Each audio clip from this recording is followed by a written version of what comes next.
So this week in Good and Bad, we're going to have a little bit of a different angle than we normally do. Now, we are going to give things a thumbs up or thumbs down, but there has been one thing in Galaxy of Heroes that has really stood out this week. So we are going to do pretty much a full review on Galactic Challenges.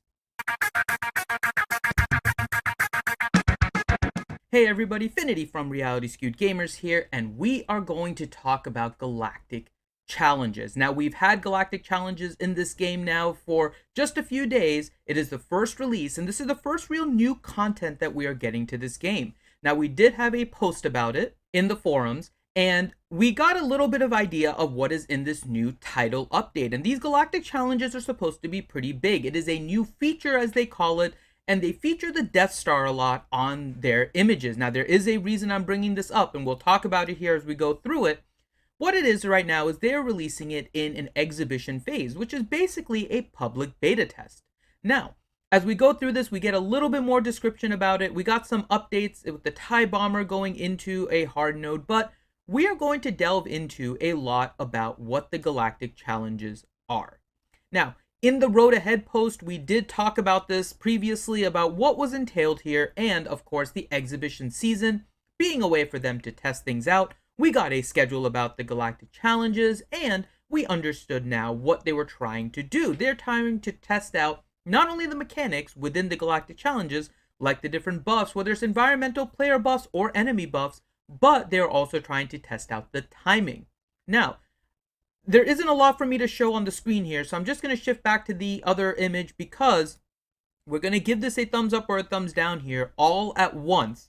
It's going to be a little bit different than all the other previous Good and Bad. But what we're going to talk about here is going to be a little bit about the Galactic Challenges. Now, in quick summary, the Galactic Challenges, I think, have been a decent feature. I think there is a lot of potential for it. However, the execution of this first one, and you only get one opportunity to make a first impression, is unfortunately not that great. It feels like revamped assault battles with actually even lower difficulty than the assault battles. Challenge 3 of the assault battles actually seemed more difficult, and in fact it is. And the main difference between that, Galactic Challenges have a gear gate. The feats that you need in order to get the most amount of rewards require you to relic characters. And really, you don't even need to relic the characters in order to beat the event. And so they are really gear gating this and trying to give rewards just based on the relic levels of the characters. Is that good? Is that bad? I'm a little torn on it. I understand that is the direction of the game right now. We've seen that with the Galactic Legends and Jedi Knight Luke and some other events in the territory battles, like the GP requirements for it. So they are including gates to prevent people from kind of squeaking in. But is that a good thing for the community? Me personally, I don't think so. Make it more difficult and force the players to do it, but if the players are able to do it with less, they deserve the rewards, in my opinion. The rewards themselves, not that great in Galactic Legends, and the 7-day timer for the first one is way too long. Now again, the reason I bring that up, I understand this is an exhibition, it is a beta, but first impressions do matter, and this long span has made it very clear to players they do not understand why this content can be repeatedly played. Repeatedly playable content is something we've been asking for so that we have something to do in game, and it's not just a one and done. And they've touted this as being able to do it multiple times, but there really is no reason to. The only reason to do it would be rewards, but that's not really feasible because it can completely throw off the entire economy of the game, or you give players a reason to replay it.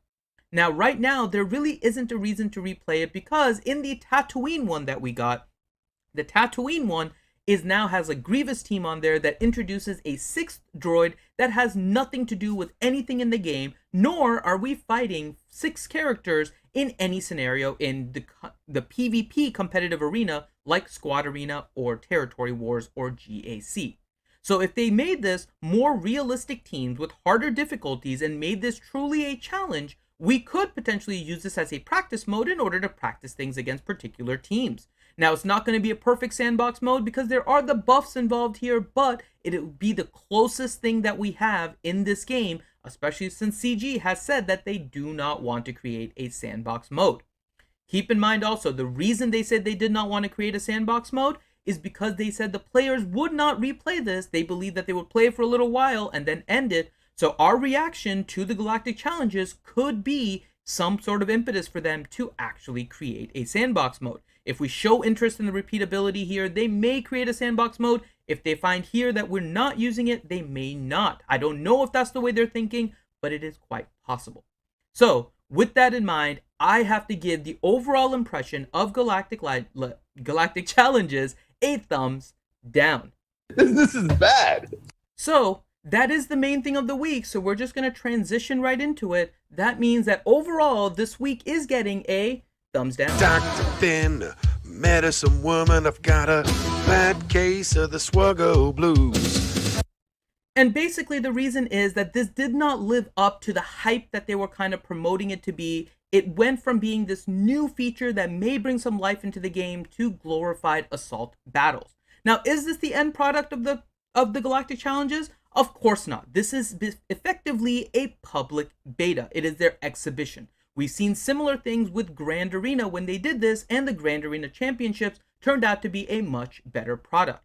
So Galactic Challenges in the end could very well be revived, but as it currently stands, these Galactic Challenges are not that great. It leaves a bad first impression, and hopefully CG comes out even before the next one and says we are modifying our schedule because we have heard the feedback from the first one and realize that we need to change the timer, we need to modify some of the rewards. Let's test something out in the second one, and thank you for your feedback. Let's keep on testing. So I'm hoping CG does something like that, but only time will tell. And on that note, I am Infinity with Reality Skewed Gamers. Thank you guys so much for joining me on this episode of Good and Bad. It's a little bit shorter, but it is about only one topic. If you would like to see the rest of the content, make sure you hit the subscribe so you can follow us. Check out some of our other content over here, which you should enjoy, and make sure that you check out our live streams, not only on YouTube, but on Twitch.